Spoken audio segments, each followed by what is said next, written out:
What is up, everybody? My name is Free and welcome back to a brand new episode of Redstone Craft. Today, ladies and gentlemen, we are going to start off on a brand new farm. And you might have noticed that we are in our Nether hub. We are, in fact, in our Nether hub. The reason for that is that I actually have to head out into the Nether, although I'm not going to do that right now, and go to the spot where the farm is. But before, let me explain what we're actually going to do today. You see, there is a farm that I've been wanting to do forever. It's one of the probably the most efficient farms in Minecraft. It was really hard to do prior to 1.16, and this is the Wither Skeleton farm. Now, why was it so hard to do, you might ask? Well, Wither Skeletons prior to 1.16 had to share spawning spots with Blazes and Pigmen, and there was no way you could block both of these and keep the Wither Skeletons. So you had to, one, have a very big farm, to have the area completely spawn-proofed, like you couldn't miss a single spot, and 3, you had to still deal with Blazes and Pigmen. Now, this would mean that the efficiency of Wither Skeletons only would decrease. Now, a lot of people solve this by, putting Wither Roses down, and then, which would kill both Blazes and Pigmen basically immediately, and then sweeping the Wither Skeletons into a hole where you could kill them. And although this gave pretty good farms, there were a lot of farms out there that were really nice. And some of them were like really amazing builds to do. Like, I know this YouTuber who, I'm not sure the farm is his. I think he took the design off someone else, but I watched it on him. It's a Brazilian YouTuber called Vinicius13. Hard to say that when I'm speaking English. And what he did is he had ghast sweepers, which were amazing. Like, it was super amazing what he did there. And it was also a pain in the ass to build. Now, I was going to build a farm sort of like his, but I decided against it because I wanted to wait for 1.16. And I did the right thing because in 1.16, farms are about 10 times easier to make. Because no other mob besides the Wither Skeleton actually spawns on Wither Roses. Which means technically, if you put Wither Roses on your spawning platform, only Wither Skeletons will spawn there. Now, this is all great, but it still brings another issue, which is Wither Skeletons are a very small spawning chance, and if anything else can spawn, it probably will before the Wither Skeletons, which means if you want good rate, you do still have to neutralize basically the entire spawning around the platform. And to do that, you can use some of a few methods. Carpets, slabs, buttons, pressure plates, trapdoors. Technically, you could spam everything with Wither Roses as well, although you'd risk having Wither Skeletons spawn outside of your farm. You could also use lava and water if you're in the overworld, although there are mobs that spawn on water, and there are mobs that spawn on static lava. So, you do have to be aware of that, but nevertheless it would increase the chances. However, I don't really want to do that. I did that for the gold farm, I used lava, but it's a really big mess and it's really ugly. It's fun to do, but it's not actually aesthetically pleasing. So for a farm above the Nether, like the gold one and like future farms are going to make above the Nether, that's fine. You don't need anything else besides that. However, for farms below the Nether where you do have to look around and you're going to be faced with whatever you make forever, you're better off just using another method. Now, I thought about slabs and pressure plates and all that, and I could do them, but I felt like we should take this time and use up some of the resources I have been gathering. You see, here I have 3 shulker boxes of TNT. I also have 4 Silk Touch netherite pickaxes from the dead kits, and I have a bunch of obsidian as well. And that's because we're going to blow everything up.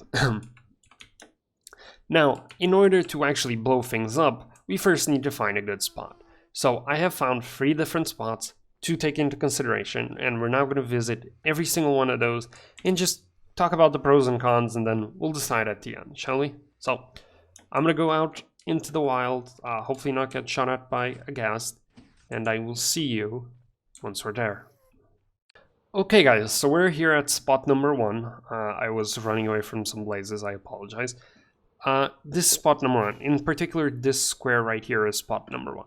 Now, benefits of this is It has a pretty good ocean to this side. In fact, this is probably more than 128 blocks. It does have a few floating islands, but I can blow those up pretty easily. The nether ceiling is pretty high, which is good because for now at least I am going to leave the nether ceiling on. The only real bad part is this side over here, but since it's actually pretty compact, like this, besides that, there's no spawning spots here. It might be pretty easy to neutralize. Yeah, the fortress can also be blown up pretty easily, so I'm not too worried about that. This is honestly probably the best out of the 3 spots, but we are gonna go take a look at the others before we make a decision. So I'm gonna fly to the other spot. I will see you once I get there. Okay guys, so we're at the second spot. The second spot is this square right here. And you can see that it also is surrounded by a lot of floating islands. Now this does have more space that we would need to neutralize. So I don't know, honestly this is probably the weakest spot. It does have a pretty high nether ceiling, and what I need to neutralize is pretty obvious, but I'm still not 100% sure. It has a lot of lava around it, and that's not the matter, but yeah, I'm not sure. I think we should go check out the third spot before we make up our minds. So guys, this right here is the third spawning spot. Now you might have noticed this a bit different. It is within a wall, but that's actually pretty good because this is solid pretty much. It has a little spot up here, but this is pretty easy to blow up. It also has one side that is basically already neutralized, which is this one. Now, I'm not sure, I really liked this spot when I first saw it, but upon further consideration, I think the first spot is probably the spot to go. It has the least spawning spaces around it, and it's going to be really easy to blow up because it's mostly just floating islands. So yeah, I think we're going to go back to that first spot, and that's where we'll make our decision. Okay guys, so we're back here, and I realized that I didn't really explain why this spot needs to happen. Okay guys, so I did mention that we needed to neutralize spawning spots around it, but it does need to be on another fortress because that's the only place that they spawn on, you know? That's how wither skeletons work. So I picked this right here, and technically I could have picked that, but this gives us more space, it's more central. It has a pretty good spawning area around it. So I think this is going to be our go-to spot. Now, in order for me not to lose this, what I'm going to do is actually prepare this area. And I actually need to go and check how big I'm supposed to make these because I am not sure. But what we're going to do is I'm going to go measure out this place. I'm actually not sure how far it was. And then I'm going to replace the top level with obsidian. And in order for me to be able to blow everything around it without being afraid to actually lose the spot. Because this does need to be on top of the nether fortress. Not just for now, but future proofing. It's really important that it's on a nether fortress. Like on the crossroads, it can't just be in the area like it was back in the day. Because in a future update, they've already told us, Mojang this is, that withers and blazes and all the fortress spawns are only going to spawn on the fortress place. So no area of the fortress. So yeah, I'm going to go check the dimensions and replace this with obsidian. I will be right back once I actually have that done. Okay guys, so I'm sorry about that little cut. I just had to double check something. So what you do is you find the center of your crossroads, which is this block right here, and you're going to count 9 out on each side. So 9 this way, 9 that way, 9 that way, and 9 that way. Then, in my case, since we're not actually building the farm today, we're only blowing stuff up, I decided to put down obsidian, and just to mark it so I don't lose it because obsidian doesn't blow up. And now we can get to what we are actually doing today. Because today's true objective isn't to build the farm, as I said, it's to prepare it. And in order for us to prepare it, first we're going to need a few more fireworks. Secondly, we're going to start blowing stuff up. So, how am I going to do this? Technically speaking, I could use beds, but I feel like I would kill myself a lot if I use beds. So, the way I'm going to do this is I'm going to plop down a bunch of TNT. Just everywhere, quite literally. And we're gonna light it up and we're gonna watch everything explode. And then I'm gonna time-lapse myself doing this, because I feel like that would give a good little bit of time-lapse. I don't expect too much of it, but yeah. Let's do this crossroads on camera though, before we even get to the time-lapse.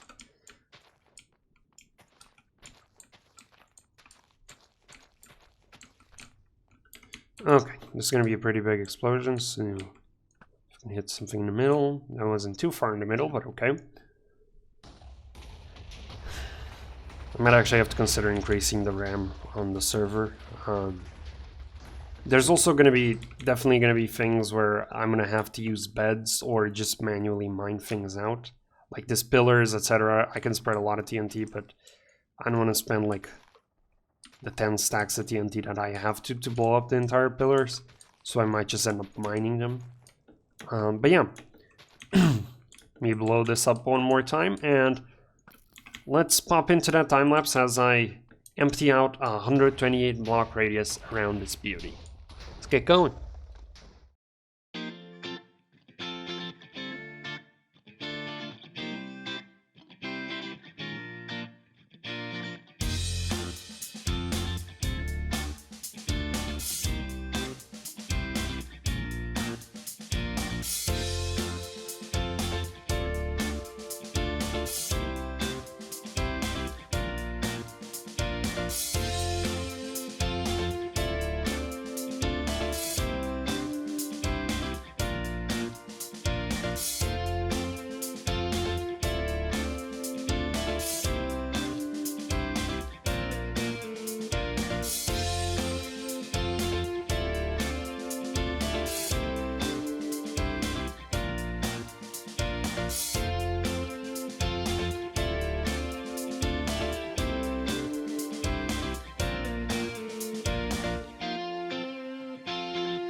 Okay guys, we're back. I'm actually really tired because I've been up for about 16 hours doing this.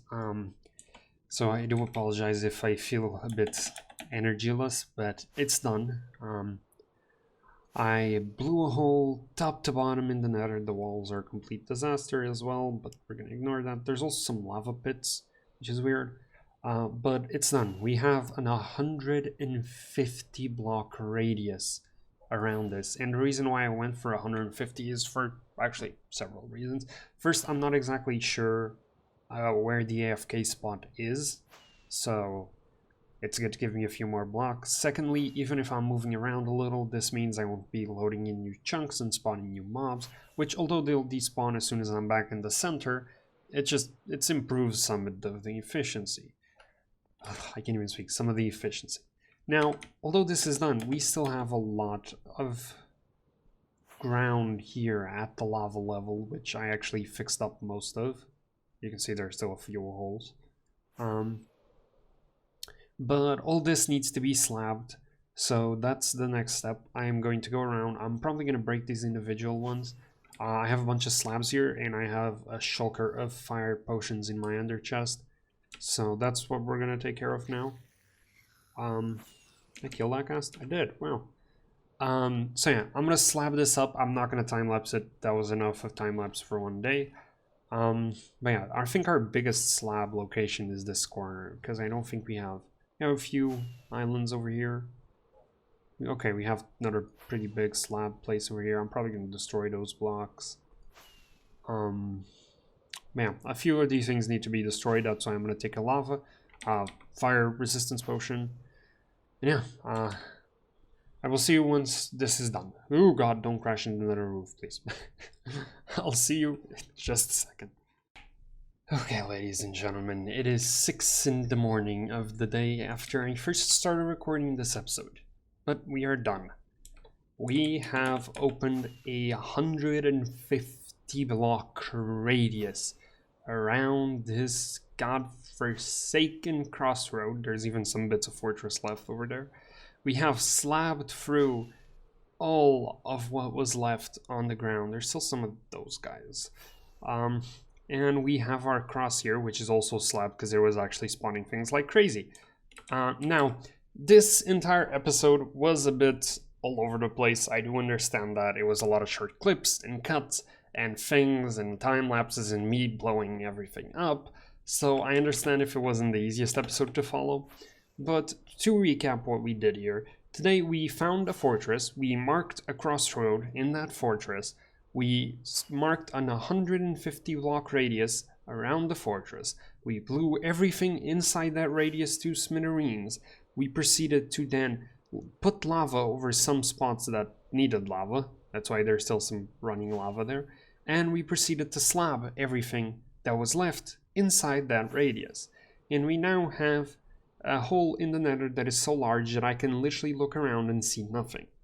Now, this might not be the end of the story because there is still one last mob that is being born here. Those guys, the Striders. The Striders are being born... Oh shit, okay. Are being born within this perimeter, and sadly there isn't much I can do about it. They're born in still lava, and unless I make... Am I gonna die here? Okay, we're good. Unless I cover all of the lava with bottom slabs, I'm pretty sure they're still gonna be born. So that is an adventure for another episode though, because I need sleep or I am going to go insane. So what is left now? We did all of this to prepare for the farm. The farm is not built, it's simply a cross at this time. Which means next episode, actually not next episode, the episode after the next, we're going to be working on the Wither Skeleton farm. And you guys will see that once we see the rates at which we get Wither Skulls, all of this is going to be worth it. And not only that, it's always fun to make perimeters. I actually really enjoy this. Blowing up like the nether roof was slightly annoying because there's crevices everywhere. But yeah, I also need to blow a hole up to the nether roof from here. And I need to bring in a tunnel from the nether hub, because so far I've been flying back and forward. But yeah, with that, ladies and gentlemen, I know this was a shorter episode. A good part of it was a time lapse, and it's a lot all over the place. But it was something that needed to be done, and we did an amazing thing. It probably took actually almost 24 hours. I started at 8 a.m. yesterday, technically, and I've been going for since then. I am tired, I need to go to bed, but I am happy that we managed to blow everything to smithereens. With that note, I will leave you guys today. If you enjoyed this episode, make sure to hit that like button. If you could show me some real support in this episode, I'd really appreciate it. This was insane. And you know what? If we pass like 20, maybe 30 likes, I'll consider actually drying up this ocean. I'm kidding, I'm probably gonna dry it up anyway, but I'll do it within the next, I don't know, 10 episodes. God, actually no, I can't. I'll probably have this dried by the time you watch this. That's the sad part, because I'm recording all these episodes in a row. Anyway, if we get some good support in this video, I'll dry up this ocean and blow everything up so we have bedrock from top to bottom. God, that's gonna be an episode and a half. Anyway, that's all for today, folks. I'm out. Peace.